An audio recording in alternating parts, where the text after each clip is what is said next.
என்ன சொல்லி சார் அவர்கிட்ட அசிஸ்டன்ட் டைரக்டரா சேர்ந்தீங்க? ஏதோ ஒரு பூஜையில் வந்து இளையராஜா சார் வந்து ஒரு கம்போஸ் பண்ணிட்டு இருக்காரு ஏவிஎம்சியில். ஒரே க்ரௌடு பூஜை அப்போது அவர் உட்காந்து கம்போஸ் பண்ணிருக்காரு. ஃபுல் ஜனங்க, அவங்க மியூசிஷியன்ஸ் எல்லாம் நோட்ஸ்லாம் எடுத்துகிட்டு இருக்காங்க. பூஜைக்கு வந்தவங்க எல்லாம் ஒரே பரபரப்பாக இருக்குது, கல்யாணம் இது மாதிரி. எனக்கு அப்போ ஒன்றுமே தெரியாது, சினிமா பற்றி இப்போ ஒன்றும் தெரியாது வேறு.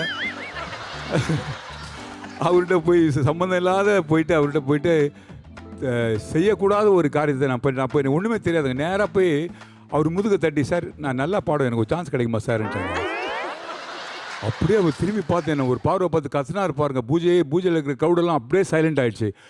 டேய் அப்படின்னு சொல்லி அசிஸ்டண்ட் கூப்பிட்டு, யாரா இவனை கூப்பிட்டு உள்ளே கூடுது. அந்த அசிஸ்டண்ட்டை கத்த ஆரம்பிச்சு அவன் என்னை கழுத்தை பிடிச்சி எடுத்துகிட்டு போய் தரன்னு அப்படி எல்லாரும் பார்க்குறாங்க. அப்படியே எடுத்துகிட்டு போய் அப்படியே மண்டை அப்படின்னு சொல்லி போய் வெளியே கொண்டு போய் ஸ்டுடியோ வெளியில் போய் மாமரத்தில் போய் தள்ளி விட்டு, உன்ட்ட அறிவு இருக்கடா உனக்கு, ஏன்டா யாரா நீ இங்கே வந்து அவர்கிட்ட போய் சான்ஸ் கேட்டுருக்கல, சார் நல்லா பாடுவேன், ஏன்டா அதுக்கு இதாடா சான்ஸ், இதான நேரம் உனக்கு, முண்டம் வெளியே ஓடு இங்கே ஏம் ஸ்டுடியோ விட்டு அப்படின்னு கண்டபடி கத்த. எங்கள் அப்பா கூட அப்படி திட்டினது இல்லை, என்ன அடித்தது கிடையாது.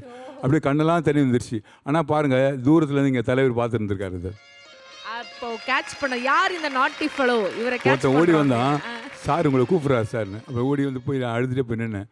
என்ன போய் கேட்டார் அவர்கிட்ட அப்படின்னு கேட்டார். இல்லை சார் சான்ஸ் கேட்டேன். ஏன் என்ன பூஜை போய் அங்கே போய் கேட்கலாம், எனக்கு தெரில சார். சரி நாளைக்கு வா நீ திருப்பி அப்படின்னாரு. வீட்டுக்கு போனேன். அப்படி ஒரு கெட்டதில் நல்லதுன்னு வந்து அசிஸ்டண்டாக என்னை சேர்த்துக்கிட்டார். அதுதான் இது. Thank you sir, thank you for sharing that with us.